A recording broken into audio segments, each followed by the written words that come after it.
Hey, good morning guys. I just want to give you a little update since taking that shot at that doe. Did have a couple coyotes come in this morning.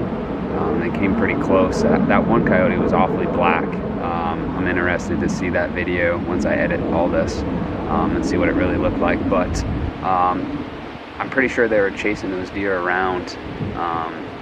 They got pretty close. Actually, this was the closest shot I've ever taken on a deer. I think it was about 3-4 yards, something like that.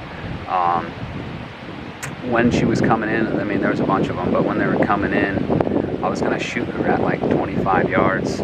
She was turning broadside. It was going to be a pretty good shot, and I picked up that there was a buck in the group.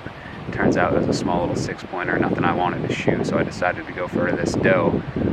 But in the meantime, she walked directly to my tree and Unfortunately, it was my weak side, so I was kind of spun around the tree, had the camera arm in between me and the tree. It was kind of awkward, but it was a pretty close shot, and I did have my pin set at 25 yards, so I did end up hitting a little further back, if you can picture it, just how close it was. So it hit further back. I'm pretty sure it was actually I'm certain it was liver, and probably passed through some intestine, gut, whatever.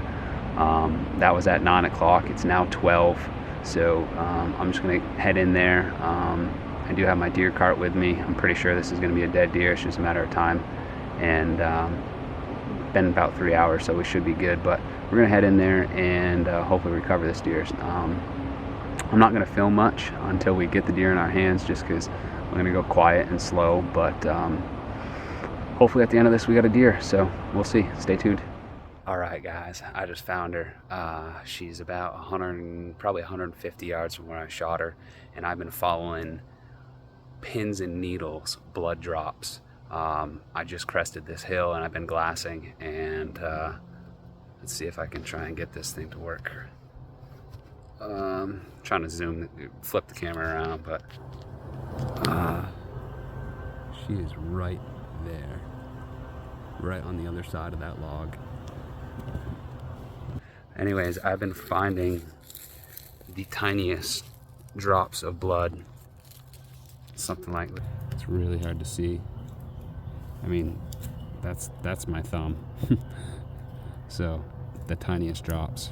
All right, I'm gonna go grab her. Pretty excited about this. This was a really tough blood trail. If you do not use a sled to get your deer out, you're doing it wrong. That thing right there has absolutely saved my ass out on some public land.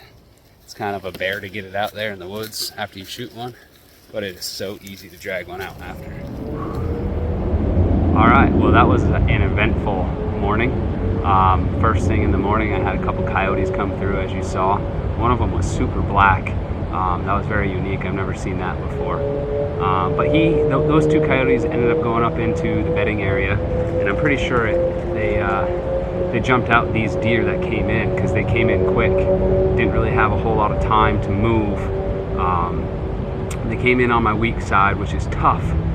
It's not so bad when you don't have a camera, but when you have a camera, it's super tough, because you got to get the camera underneath you and you got to spin around the tree. It's not a very good setup, but it is what it is. And so I had, like I said, about 5 deer that came in, and I was gonna shoot this doe right off when she was about 25 yards, but there was actually a couple buck behind her.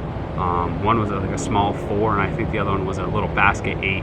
I didn't want to shoot either of those, so I decided I wanted to shoot her. And when I was looking at the buck, this thing just kept walking right to me. I mean, it came right to my tree. This was by far the closest shot that I've ever made on a deer. As you can see, it's looks high here, but it came out on the back side. I think I possibly got, based on the blood trail, I think I possibly got lung, liver, and guts. We had bubbles, we had dark red blood, and obviously we got some guts hanging out a little bit, but pretty tough blood trail. Once the guts plugged that hole on the bottom there, I was following like pins and needles worth of blood drops, and it was a little tough, but sure ran up over a ridge, and as soon as I crested the ridge, I was able to glass, and I saw her about 40 yards away. She only went about, Onyx says about 140 yards, so that's good. I think she died pretty quick. I did give her a lot of time. I gave her 3 hours just because I wasn't positive. Yeah, no, it's a good hunt, and next weekend we're gonna go out to the mountains here in North Carolina, on the North Carolina-Tennessee border, so that'll be pretty fun. I'm gonna bring my buddy Zach, and we're just gonna spend the weekend in the woods, bring our tents, and hopefully bag something. So you're gonna want to stay tuned for that, and if you haven't liked and subscribed yet, please do that now, and we'll see you on the next one.